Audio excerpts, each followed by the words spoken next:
WTS presents 3, 2, 1. All the Feelings.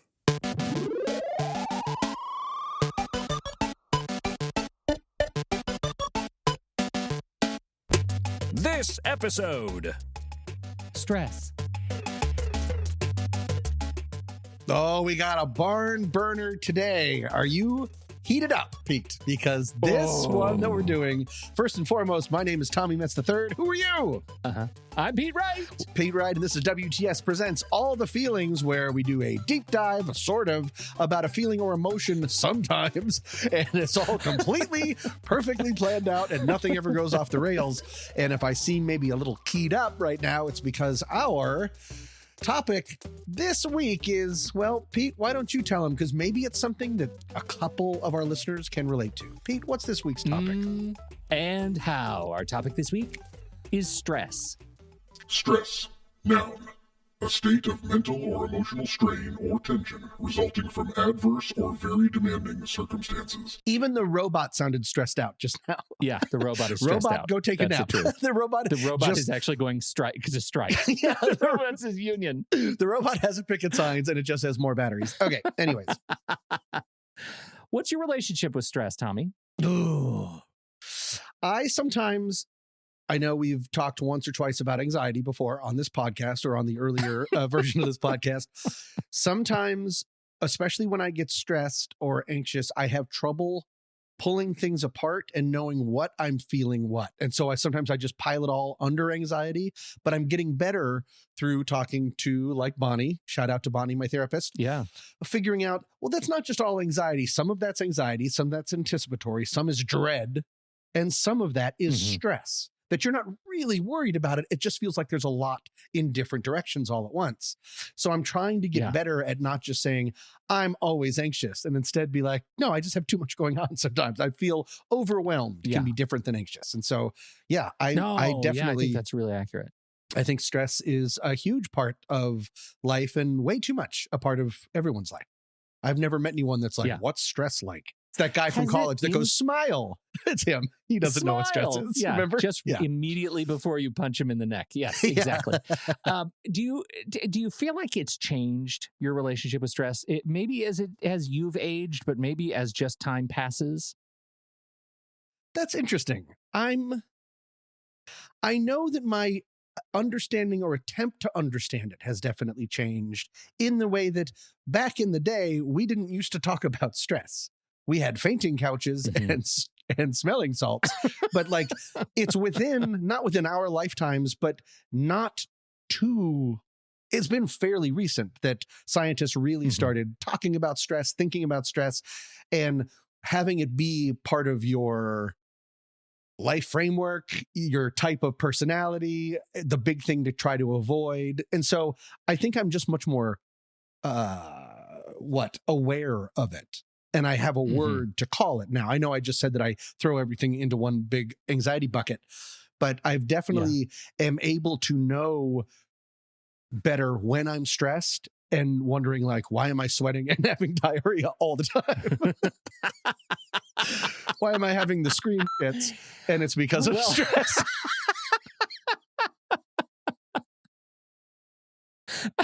Outstanding. If we didn't already have a formula for our titles for each episode, that would be it. Why do I have the scream shits?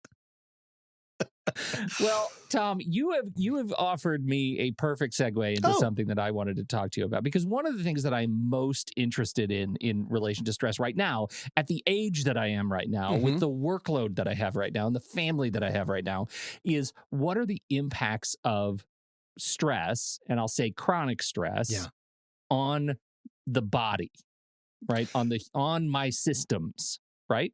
Right. Instead of just feeling like stress just exists in your head and it stresses you out, if it's severe enough, does it actually change things? And it's got to, right? You would think. And so I want to start with something that I think is a really important part of this show. It is one of my favorite segments that we've ever done. Oh. And in fact, I think you could say that the show would not be what it is without this segment. It is the WTS Presents All the Feelings patented guided meditation. Back to back. Wow. 2 guided meditations back. I like how we saved it we got over the hump and everyone's like, now we're just gonna meditations isn't a part of it. And now it we're is. gonna walk it right to the end of the show. Now it's back, and you'll be meditating every week from now on. Forever. Okay. So this is what I thought we would do. We're going to be looking at stress and the body by way of a guided meditation. All right. Welcome to this journey. You find yourself standing on the helm of a ship. It is a beautiful ship, grand with mighty sails rising from the decks. The wind tussles your hair, seagulls drifting in the air above you. What's this? It appears that you, Tom, are the captain of this magnificent ship. Aye. You hear a bell. Mates are running around. What do they see? Oh, no. There's an iceberg alert. You feel a wave of stress rise up in you. That's your hypothalamus sounding the alarm, Tom. Your adrenal glands, your trusty deckhands, instantly release a wave of adrenaline and cortisol. You feel your heart rate quicken, your blood pressure rise as the adrenaline surges. Wait, you're not working out. This isn't your Sunday Pilates. Why does this feel like your chest has a belt around it? That's the cortisol. It's like the overzealous security guard at a concert, shutting down the non-essential immune and digestive systems. Who needs digestion when we're navigating icebergs of stress, right? They're just stressbergs after all. They're not real. The air is thick. You're having trouble breathing, Tom. Oh. These deckhands are running around, but now they're slipping and sliding around you. They can't stand. Waves are washing over the side of the ship, pouring down on you. You feel your breath quicken as your lungs gasp for air like a fish hanging on dry land. It's like trying to breathe through a straw at a marathon. Through the waves, you see the rail on the side of the ship. Tom, do you see it? Yeah. What is that you see? Is that a tentacle? Oh, no. That's right. The ship is now being enveloped by the long arms of a mythical octopus. And suddenly you're aware of your heart. But you're not supposed to be aware of your heart. Why is it pounding practically out of your chest? It's pumping faster due to stress, Tom. Yeah. And stress hormones cause your blood vessels to constrict and divert more oxygen to your muscles. Your blood pressure skyrockets. You might be in danger of a stroke. Oh, no. During our guided meditation, Tom. Oh, no. And this is all because of an octoberg? Oh, no. The octopus tightens its grip, and you see cracks appear in the decking around you. Yeah. This pressure has broken the back of your craft. That's your immune system, Tom. Oh, no. Your ship is the immune system. It is fully taxed now and open to all the bacteria in the air and water. Ew. Your sad body is open to foreign invaders. Oh. But don't worry. You can't see those little guys. You can't even feel them. You do feel it when your bowels give way, leading to severe incontinence. Your stomach is doing flips. Can you hold in your nausea? Probably not, because your musculoskeletal system is under so much stress. Pain is shooting up your arms and legs, across your shoulders. You now have a throbbing tension headache, and that's when you realize you're about to ride the comet, Tom. What? The vomit comet. Oh, Wink. no. The worst comet. The SS Tommy is doing terrible. The ship is broken in two. Your shipmates are being grabbed 5 and 6 at a time and devoured by the giant creature. You see that you've drifted into a massive storm. The wind and rain sear at your face like so many tiny daggers. Terrible, Captain. You fall over the railing and into the freezing water. It burns and triggers the last thing to fail from your stress response. Your reproductive system. Oh. That's right. Through all your trials, you'll survive. But you'll never have children because your testosterone and sperm production have fallen prey to your chronic ship stress. Sorry. You find a dinghy. You drift back to port with the lilting sound of John Williams' score to Jaws whistling across your lips. And you realize that your delightful voyage as captain of the SS Stress has come to an end. How do we do, Tom? That was a real roller coaster. Are you relaxed? I'm you feel not. good? I sat right back and heard a terrible tale.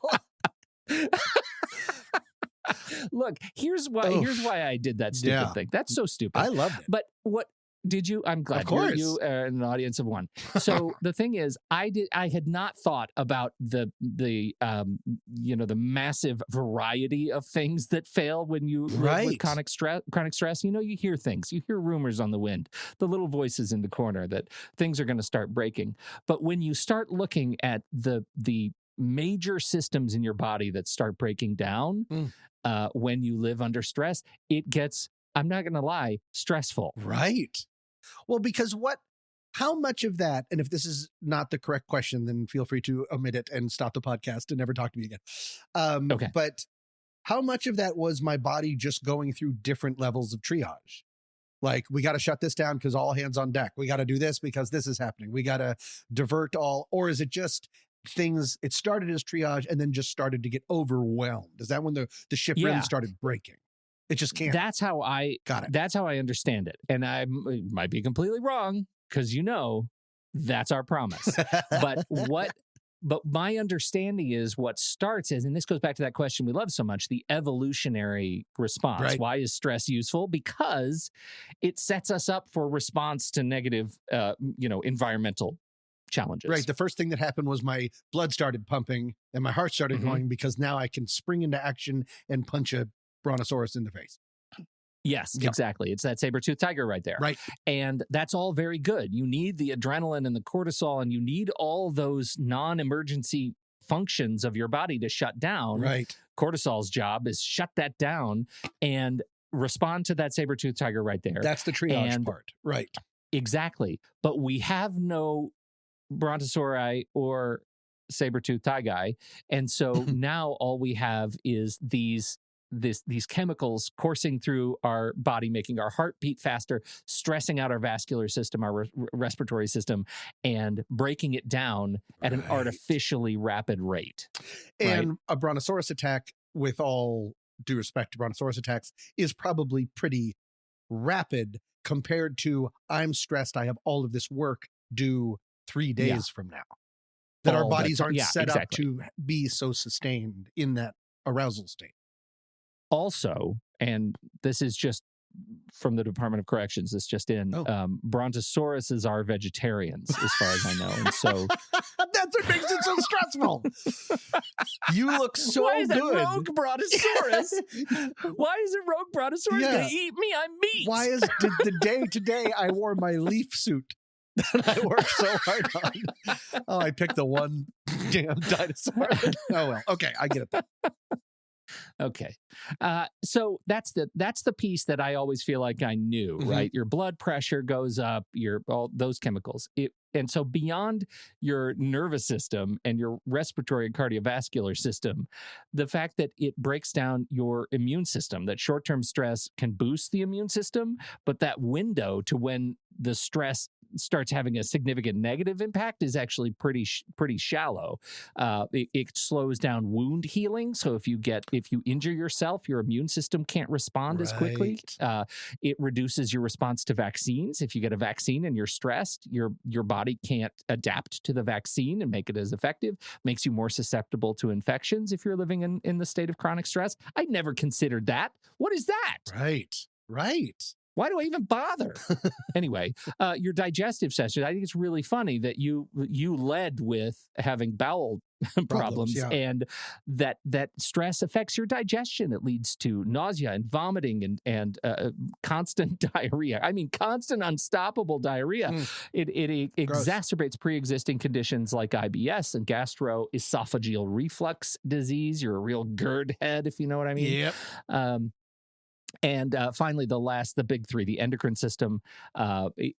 Stress impacts the endocrine system by stimulating the release of glucocorticoids. Corticoids, who knows what they are, including the stress hormone cortisol. The hormones, in fact, impact many bodily functions, including metabolism and immune response. A glucocorticoid is a chemical hormone, I guess, e.g. hydrocortisone, which is involved in the metabolism of carbohydrates, proteins, and fats.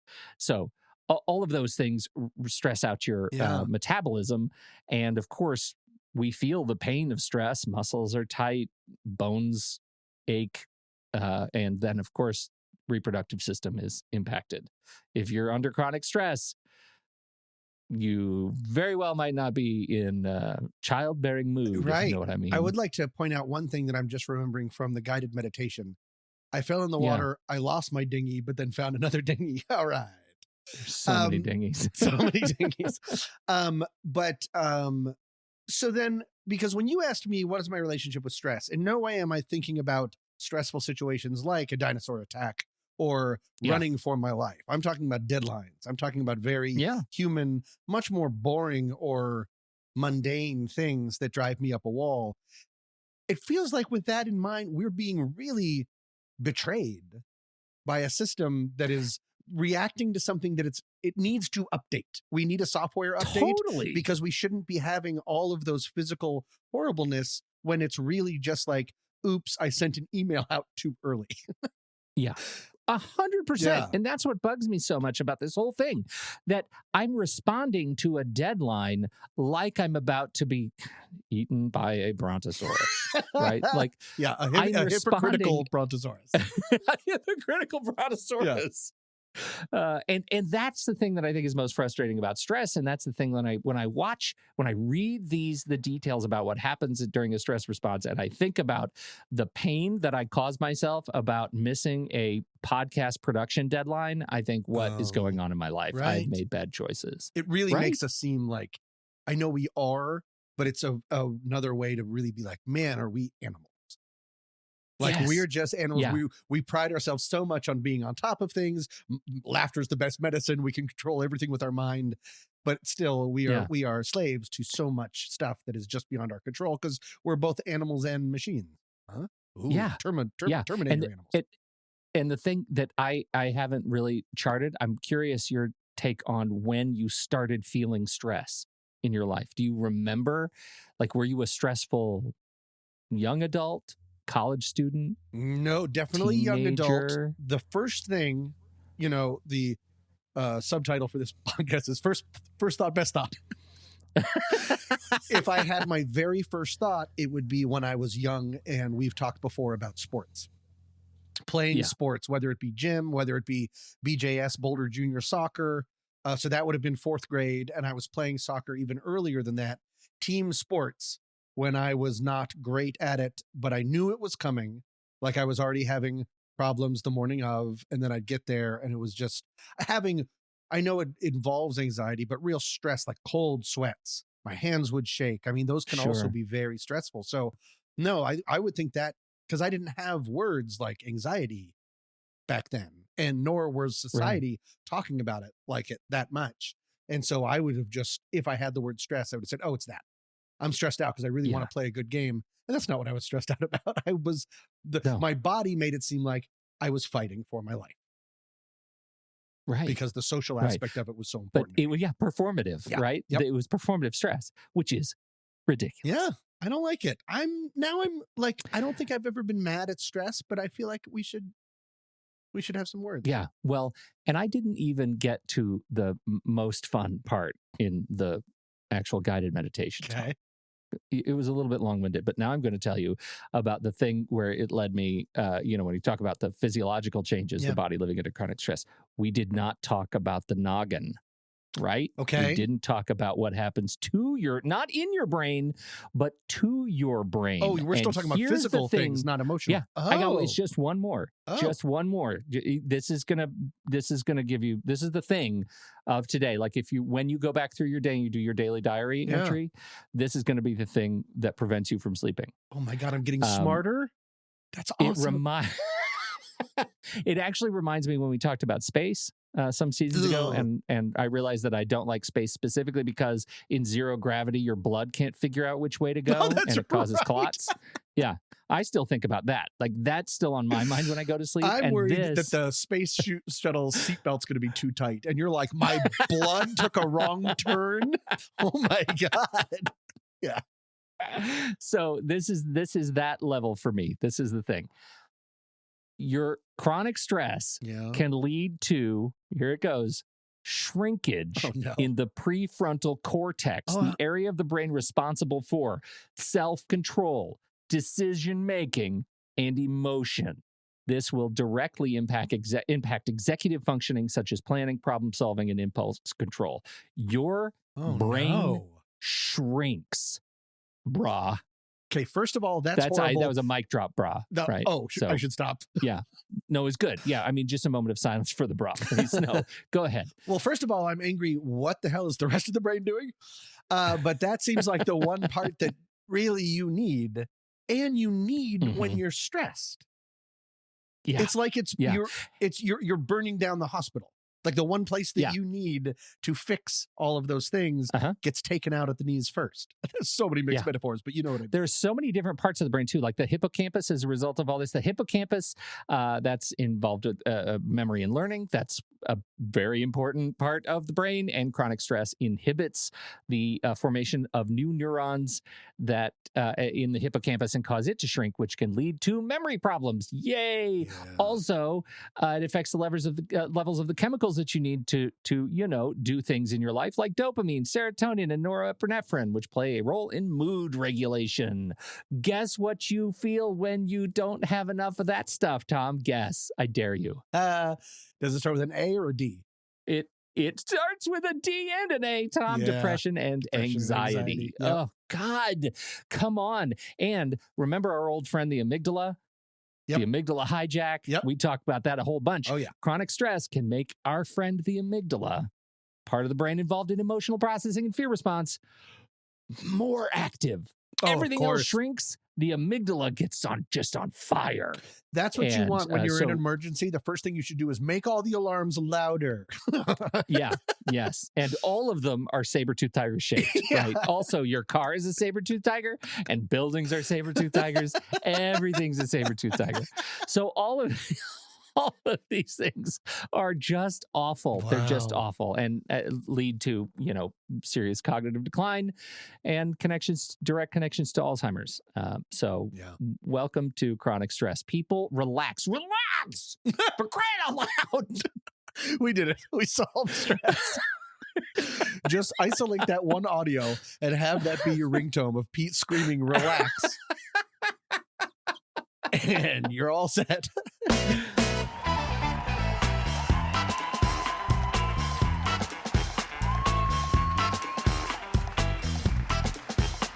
Welcome back to Night Sweats, the game show where one podcast host asks the other to analyze their stress streams. Ladies and gentlemen, give it up for today's contestant, Pete Wright. Pete, how are you? Thank you, Tom. I'm really glad to be here. Sounds like it. All right. As you know, we've talked about anxiety and stress in past seasons on this game show podcast, but I have a new one that has been reoccurring weekly for the past 6 months or so. The locations of these stress streams and time frames are always different. The end goal also differs, but there's one thing that is always the same. Pete, I'm going to tell you what that is, and then I'm going to ask you to analyze my night sweats. Without looking anything up, honor code, you're going to say, what would a dream theorist or dream analyst say maybe this represents? Do you understand so far? Okay, so I'm Carl Jung in this You are Carl scenario. Jung, and you're on a game show because things have gone terribly wrong. Wrong for Young. All right, here we go. In all of these dreams, and I mean it, for the past 6 months, this is 100% true at some point, and it sort of becomes a focus point of the nightmare or stress dream. I can't find my car. Either I can't remember where I parked it, or there's a chance it was towed, or maybe it got moved somehow, but my car is missing, and I need to find it. Pete, for this episode of Night Sweats, what does a missing car symbolize? Missing cars. Do I need to do it in a lousy German accent? Absolutely not. I would prefer you not. Okay. We've already gotten in trouble enough on this podcast. Okay.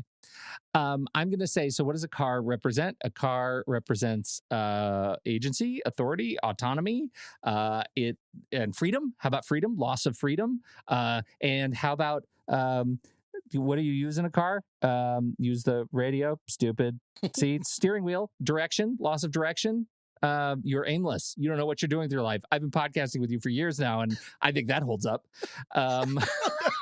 How close am I? And you're still programming my dreams? That's a weird agreement we made when I signed up for TrueStory.fm. Pete, you are incredibly Correct. You are right on. I visited 8 different websites of different dream experts, and I'm going to end with this one. It's Lori Lowenberg, self-proclaimed dream expert to the stars. She says, this is from her website, your car represents your drive and motivation to continue to move forward in some area. Less often, your car can represent a direction you are headed in. To lose your car means maybe you're losing your motivation or are feeling directionless and just don't know how to move forward.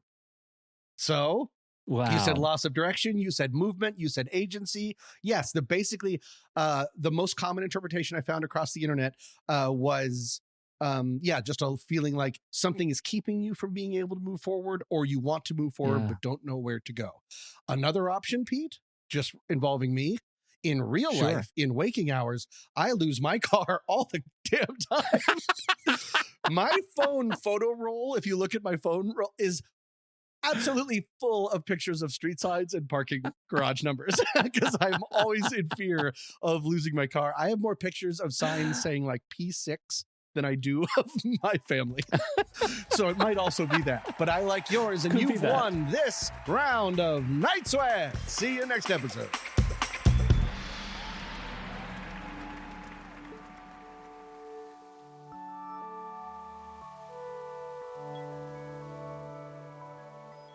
Friends, how would you measure your stress level right now? Here's a couple of questions to help you figure it out. How are things at your job? If you're married, how is your relationship with your spouse? If you have children, how are they doing at school? And finally, do you live in Cleveland? If you answered yes to that last question, then chances are your stress levels are fairly astronomical. In 2023, Cleveland, Ohio has been ranked most stressed city in America in a study involving over 180 cities using 39 key metrics. These metrics include weekly work hours, unemployment, divorce rates, suicide, health and safety records, the list goes on. And last year's most stressful city? Cleveland. In fact, for the last 4 years in a row, Cleveland has been number 1 on the stress test. Right behind them, though, is Detroit. Keep up the good work, Detroit. We know you have it in ya. So things seem to be rough in Cleveland. But not everything is bad, or has been. In fact, did you know that the nation's first rock concert ever was held in the Cleveland Arena? It was called the Moondog Coronation Ball, named after legendary DJ Alan Moondog Freed. And on March 21st, 1952, it hosted such rockers as Paul Williams and the Hucklebuckers. By the way, you're listening to their number 1 hit, The Hucklebuck, right now.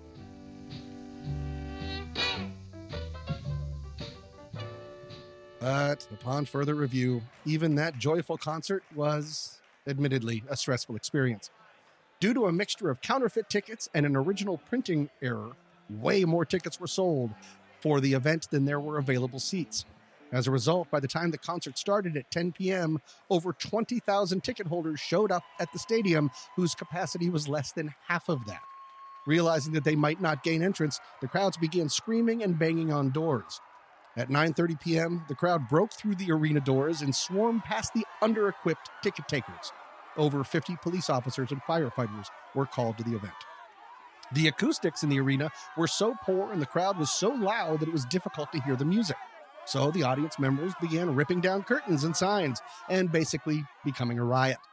The Hucklebuckers couldn't even finish their set. And don't even think about Tony Grimes and the Rockin' Highlanders. Ultimately, the concert that was scheduled for 4 hours was shut down by police after only 45 minutes. There were numerous arrests for reckless behavior and violence, and thus, the modern rock concert was born in Cleveland, the most stressed out city in America, 4 years running.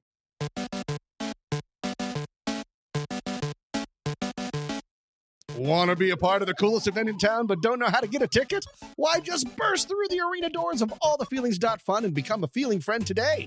For the low ticket price of $35, convenience fee included, you can rock out to early access of ATF episodes, a backstage pass to special member-only episodes, live streams of each app, rockin' stickers you can put on your face, and so much more.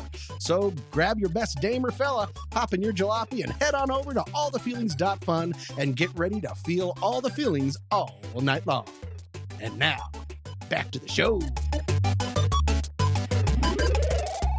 Pete, I think we are in agreement that studying and understanding stress has been a very important scientific development. We've been talking about it. But for this segment, I briefly want to talk about a different part of stress science. It's dark side! Ooh. We have not talked about the history of the science of stress. This is not a science podcast, so I'm not going to go fully into it. I'm going to give you a really quick, what's it called? When you give you slam a bunch of information. There's a phrase Summary? for that. No, it's a cooler, crash course. Ramrod? Crash course. Okay. Definitely not Ramrod. Ramrod. No, that was my nickname in Never. Here we go. Okay, so in the mid-1930s, there was an endocrinologist named Hans Selye, and he was doing a whole bunch of really horrible tests. Do not look them up on rats, subjecting them to physical suffering, and then examining their organs to see if they were damaged. They were, and thus he posited that stress can cause, like you talked about, Pete, physical damage. He became the leader or the father of stress and was quoted in every single thing, and that became his entire legacy. He will be coming There's up later. so many things I would rather be father of. Jesus. Yeah, like yogurt, Rainbows. froyo. Rainbows? Froyo. Frozen yogurt. Rainbows. We do have a father of that, Pete. See you on Sunday. All right, here we go. But I would like, with the help of research I found through NPR's Alex Spiegel and a couple other journalists, to talk about two other big-time scientists who promoted the health dangers of stress. It's Meyer Friedman and Ray Rosenman. Who are they? They were two American cardiologists studying stress, and they created a new term in the mid-1950s. You want to know what it is, Pete? Very badly. The type A personality. Type A, that was my dad for a while. There you go. So these two guys, these two cardiologists, doesn't it seem like type A personality, it was just sort of always there? No, it was in the mid-1950s, they came up with this idea. Now, before we go on, how would you define a type A personality in your words, Pete? It's a little bit hard. So when I think about it as a kid, and why my dad started going to therapy was because he was quick to rage when things didn't go his way, and largely posited by a very stressful work environment. He worked in television news, which is very fast paced, and you have to make decisions not based on all the information and all those things. Right. And he didn't handle it all that well and ended up taking it out on his family. So that was, we resolved it. It's all okay, everybody. Don't worry about it. But today, I think the stereotype of type A is somebody who is very organized and very rigid and is, somebody who's, I'm really describing our friend Mandy Kaplan. She's a guest on the show. I feel like Mandy's a little bit type A. She has self-described herself as Tracy Flick from the film Election. So we are not talking out of school at all. Recently... Wait, I don't remember if I told her. I think she's more like Holly Hunter from Broadcast News, which I just rewatched recently. That's much better. Yeah. Yes. Yep. You were all 100% correct about all of that. No offense to Mandy. The phrase type A. I love you, Mandy, so much. To look at the official one, type A refers to a pattern of behavior and personality. Words come up with high achievement, competitiveness, impatience, a bunch of other words like that. Yeah. So everything that you just said, exactly right. Rigidity is another interesting one because you have your way of doing it. And when it doesn't go your way, everything starts to fly apart. Correct. Yes. So type A personality, remember Friedman and Rosenman? We're going back to them.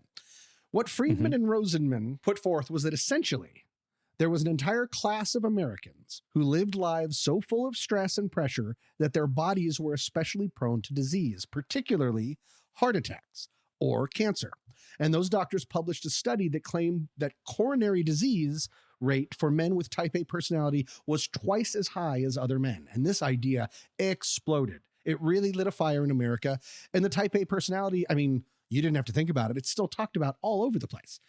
The idea of type A personality still has its grip on us. I went to Bing and I typed in Google. And when I was there, I typed in type A personality quiz. And over 30 quizzes immediately came up. People are still trying to self-diagnose with that. By the way, I did all of them. But really, shouldn't you just know? Do you really need to Bing Google to find that out? I think they just like taking quizzes and doing them right. Because I took all the quizzes and I did them right away. And I did them better than everybody else. Everybody else. Type A. I did all the quizzes. Anyway. The answer is always A. The answer is always A. It's a C if you don't know. Back to the idea of type A, an idea that Stress Daddy Selway, who I talked about in the beginning, he also adopted and studied this type A. Once the other two doctors or scientists came up with it, he was like, yes, that's a part of what I'm doing, type A, type A. There was one enormous and very secret financial sponsor that it turns out that we learned way later that was funding the work of these scientists for their studies of stress and the promotion of the type A person.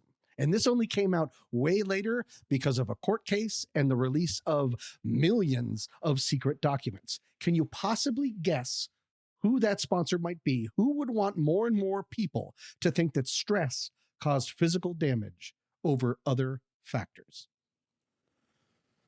This is not Marlboro. What? What did you just say? No, I said it over you. What Marlboro. How did you guess that? Big tobacco. How did you guess that? Did you know this Is that story? true? Yes. No, is that true? It's Did I get that right? tobacco industry. I swear to God, I did not know that. But it does make sense because crazy. I you never set would it have up occurred to me. perfectly. Maybe No, but you pushed did it right because Okay. I'll tell you why. Because what it makes me think is that they want it, first of all, because when you're stressed, you smoke. Right. And of course, what they want is for you to think that it's the stress that's hurting you, especially when you. This is it. I mean, Peter, I watched The we Insider. are the same person. And we used to work for Philip Morris. Hey, Yeah.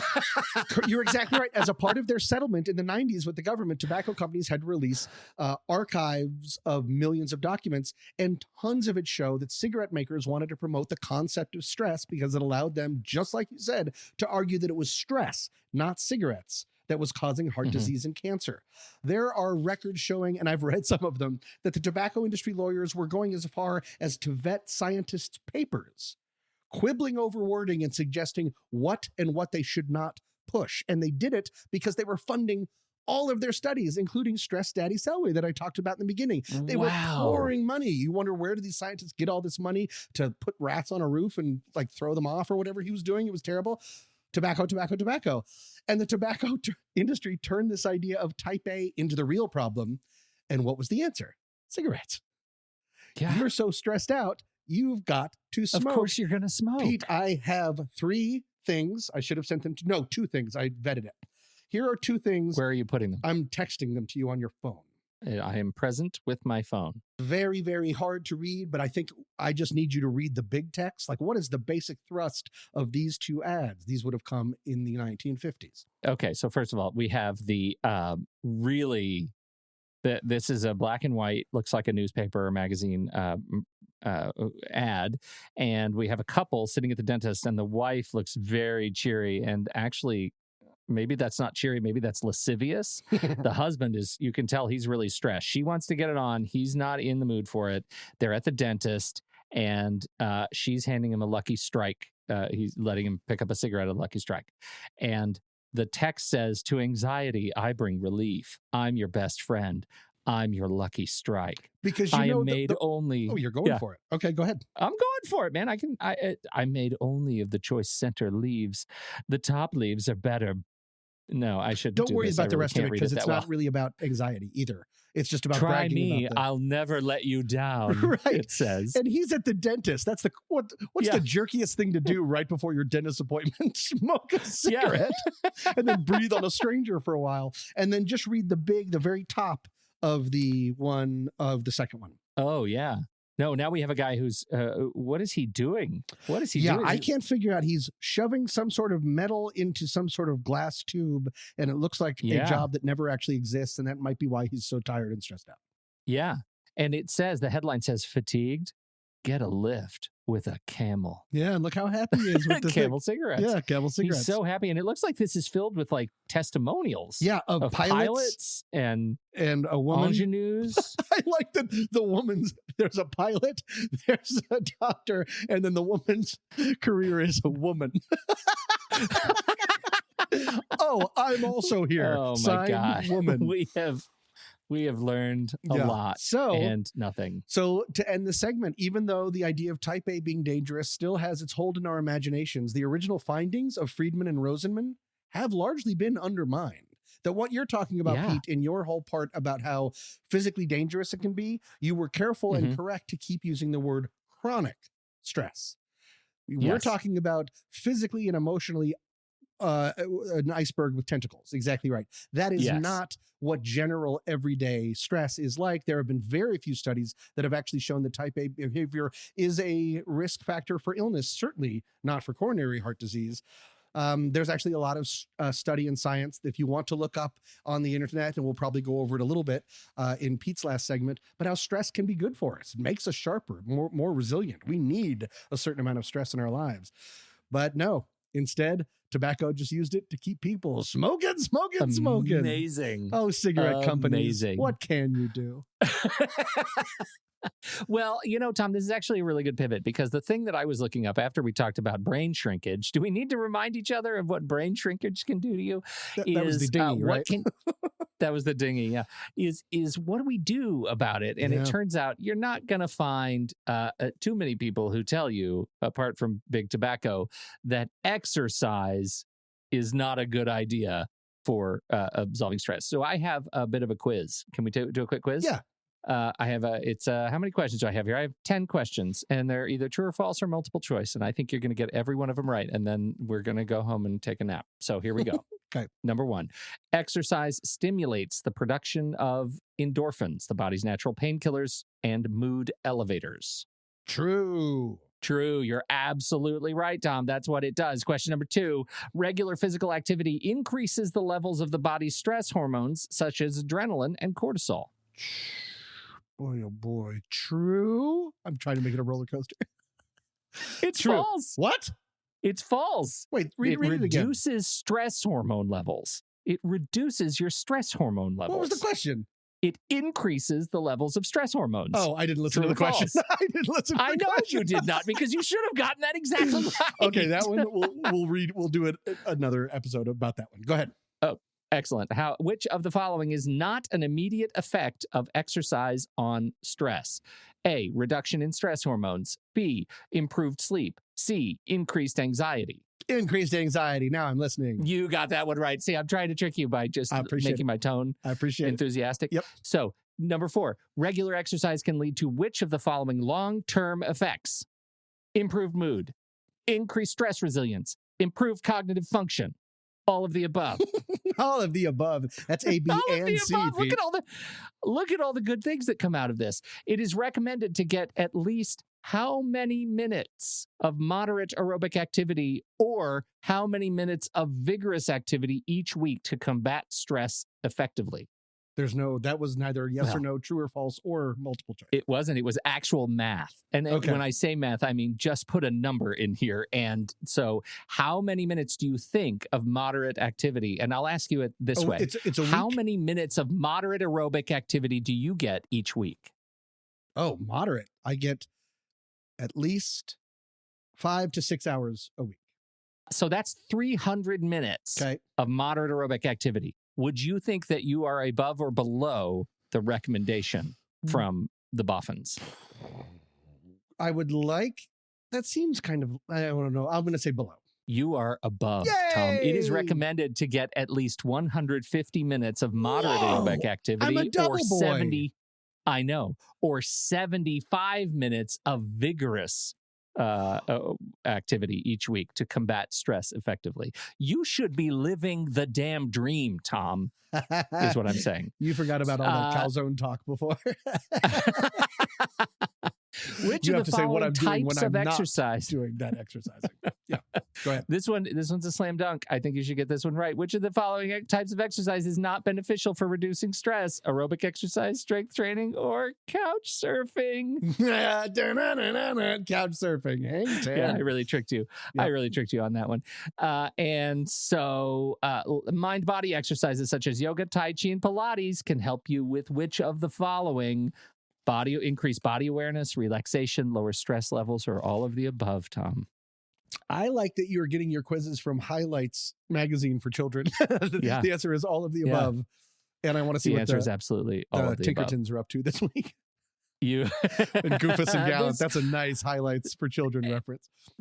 This is a really stupid quiz, but it really just It illustrates solidified- what it we hammers it need to home. do Yeah. to our bodies. It improves our mood, it improves our stress resilience, it improves our cognitive function, reduces stress hormones, increases endorphin release, makes you feel good, and it'll probably improve your looks and your sex life too. So it also helps I my think it's creativity in that when I'm stuck, and I've done it for this very podcast, when I haven't found like an in or like a hook for a segment, I will take Foster out for a walk or go out for a walk myself and make sure I leave my earbuds at home so I'm not listening to a podcast, and I just think about it, and then at one point something comes in from the side hatch. Yeah. Well, and a thing I learned from Dr. Dodge is that when you're talking about the effect of physical exercise on mood and on your body and handling the stress response, it is cumulative. So you don't have to do all 150 minutes at once, right? If you just go do something for 5 minutes, go walk around the block several times throughout the day, eventually you'll get to the number of minutes you need to get to. You don't have to be, you don't have to see it as a barrier that you can't dedicate an hour to going to the gym right now. You just need to move a little bit at a time, many times. I love it. There you go. Look at what we just did there. We solved World Stress Peace. We solved World Stress Peace, and we're the best, and I've never been calmer, and all of the ambient is kicking in, so this is timed perfectly. So chill. I don't mind if you don't mind running like a rolling stone. I paid my dues, but I can't refuse, so won't you throw this dog a bone? When I see that girl out on the road, she rocks my world. Thank you all so much for joining us for this week. It is really, really great that you are still hanging out and listening to us learn together about feelings. Tom, do you feel good? I'm feeling a lot better, especially with this cool ditty you've got playing. What is it for all of us stressors? It's Overload by Free Ride. Coming up next week, Tom, what are we going to talk about? As long as we're keeping things stressy, we're going to be talking about envy/jealousy. Are they the same thing? Are they different? What is the difference? Have you ever felt it? Ever? And why don't we have more listeners? Yeah. Why don't we have more listeners like everybody else? And why don't we have more feeling friends like everybody else? I don't know what envy or jealousy is. Damn you, Mark Maron. You know who needs more money? Conan O'Brien. Oh, boy. Yes, one friend and all the money. That's the Conan O'Brien promise. Until then, I'm Pete Wright. And I'm Tommy Metz III. Thank you so much for joining us. We will see you next week with all of the feelings.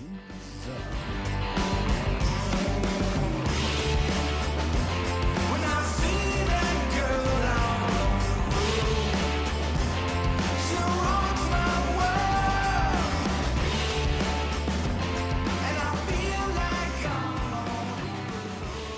Pete, I think we can all... Oh, and this is not a monologue. This is very much a conversation, but I am going to be talking a bunch at you. Okay, but this so is don't not speak. a feeling. All right, this could have fine. this at one point was going to be a feeling friends, but then it was going to be more fun to talk about it and make it like a thing.